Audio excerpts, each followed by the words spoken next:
Enough time has passed where I think we can comfortably say, without bias and with no shade to Shakespeare in Love, the Academy got it wrong.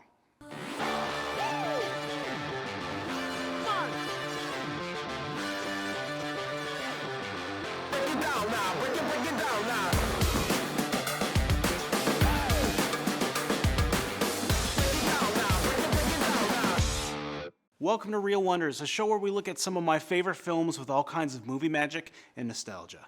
I'm your host, Rick Masi, and today I'll be your guide through 1998's Saving Private Ryan, starring Tom Hanks, Matt Damon, Edward Burns, Tom Sizemore, Vin Diesel, Barry Pepper, Jeremy Davies, Giovanni Rabisi, Adam Goldberg, as well as an insane amount of cameos ranging from Brian Cranston to Ted Danson, from Paul Giamatti to Nathan Fillion. And of course, directed by Steven Spielberg. Saving Private Ryan opens with the harrowing Allied invasion of Normandy during World War II. Captain John Miller leads a company of U.S. soldiers onto Omaha Beach. After the invasion, Miller and a small squad are tasked with an unusual mission: locate and bring home Private James Ryan, whose three brothers have been killed in combat. As they move deeper into war-torn France, the men question morality and logic of risking many lives to save one.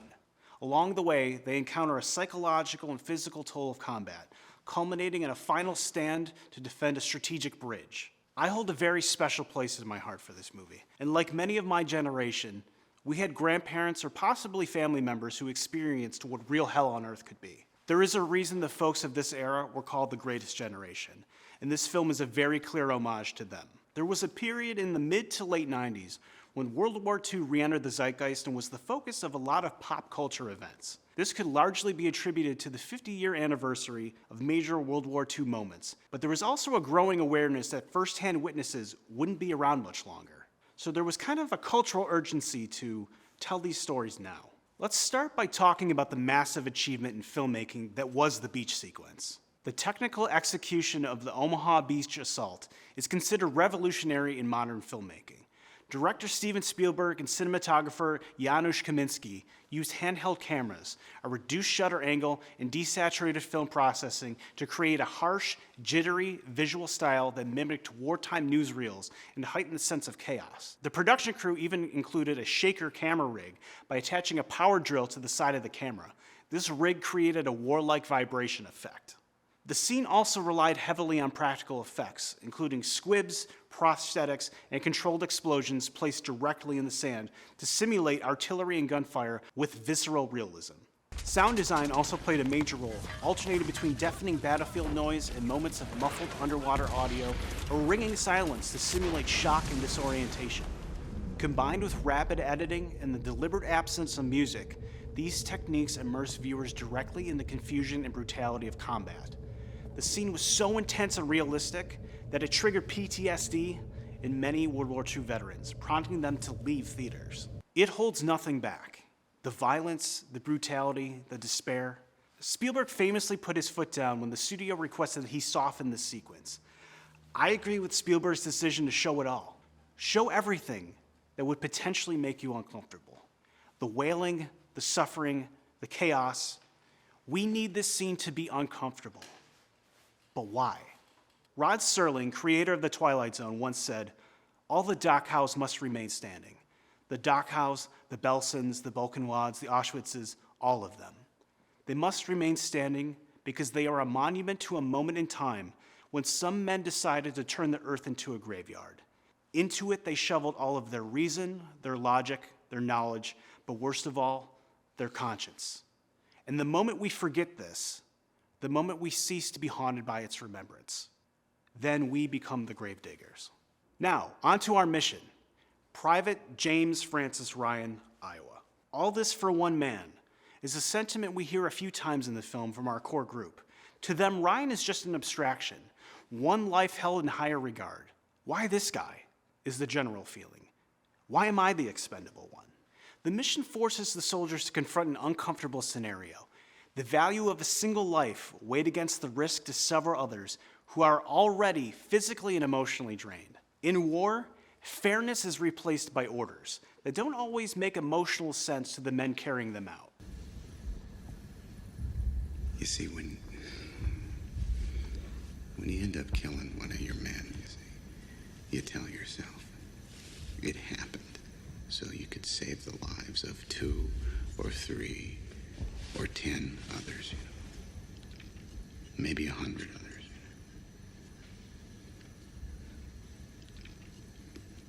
Do you know how many men I've lost under my command?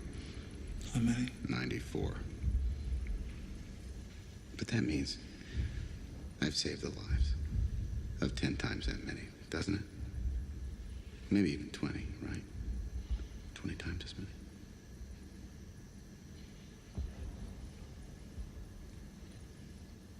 And that's how simple it is.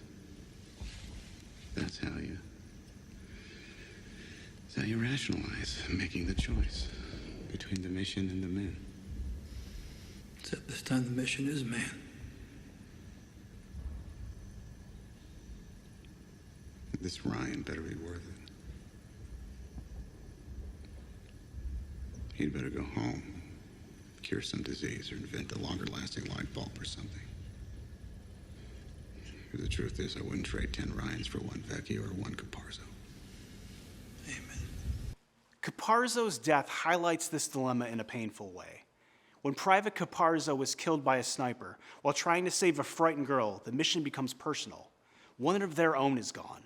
In that moment, the question, all of this for one man, stops being philosophical and becomes visceral. We get a quiet moment in a church when the men finally get the opportunity to exhale. It's a scene I hadn't paid much attention to in the past, but it's crucial to building our relationship with these characters. Wade tells us the story about his mother. Actually, the trick to falling asleep is trying to stay awake. How was that way? Well, when my mother was an intern, she used to work late through the night, sleep through the day. So the only time that we ever got to talk about anything was when she'd get home. So what I used to do, I used to lie in my bed and try to stay awake as long as I could, but it never worked because the harder I tried, the faster I'd fall asleep.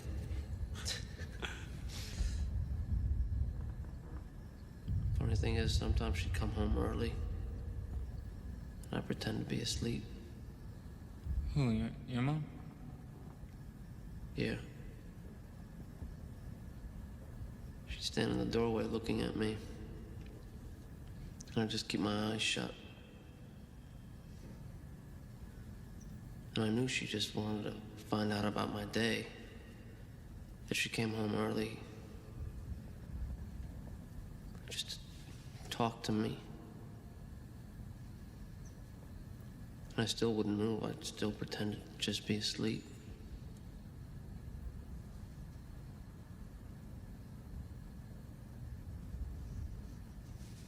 I don't know why I did that. The story carries a lot of weight. Facing death sharpens regret. Why didn't I speak? Why didn't I act? The psychology is universal. We often avoid intimacy out of shyness, pride, or immaturity. It's only later that we realize that these moments were sacred. We've all heard it a million times. Nothing is trivial. It's the, I don't know why I did that breaks our hearts and captures the human condition. We don't always understand our motivations. We take time for granted and ache for it when it starts running out. In a movie filled with lots of heartache, I think Wade's death affects me the most. When Wade dies calling for his mother, the earlier story devastates us. I want to go home. I want to go home. Mama, Mama, Mama.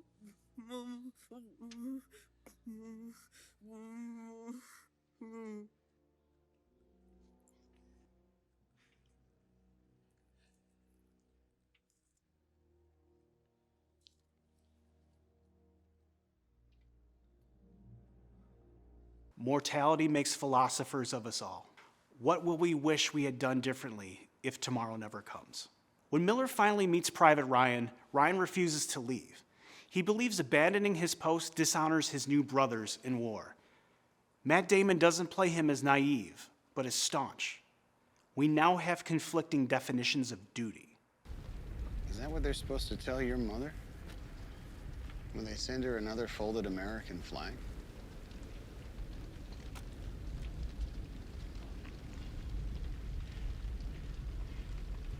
Tell her that when you found me, I was here and I was with the only brothers that I have left.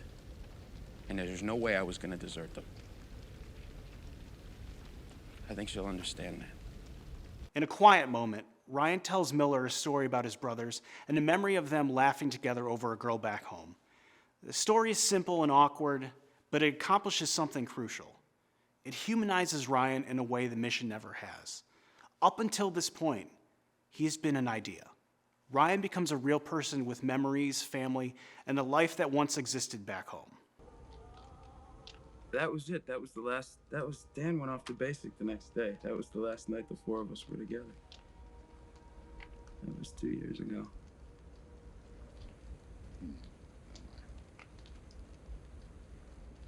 Tell me about your wife and those rose bushes. No. No, that one I saved just for me.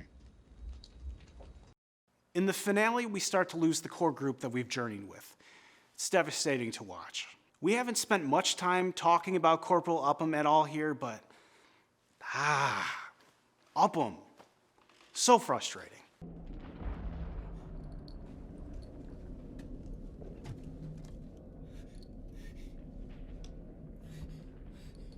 In the fight, Miller is wounded. As he lays dying, he pulls Ryan close and whispers, "Earn this." It becomes both a blessing and a responsibility. In our final scene, an older Ryan standing before Miller's grave turns to his wife and pleads, "Tell me I lived a good life. Tell me I'm a good man." I'm not ashamed to admit that this scene makes me weep every time I watch it.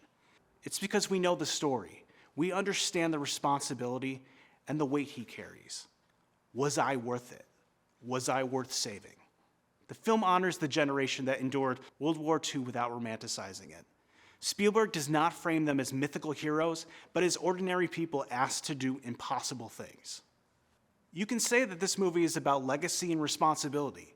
We sometimes inherit sacrifices that we didn't choose. The challenge is to live in a way that dignifies them. This film ends with gratitude and a reminder that being a good man may be the highest tribute we can offer to those who never came home. I'd be remiss if I didn't take the time and the opportunity to thank our armed service men and women. Thank you for your dedication, your service, and the sacrifices you've made to protect our nation. I am Rick Masi with Real Wonders. Thank you for joining us. Until next time.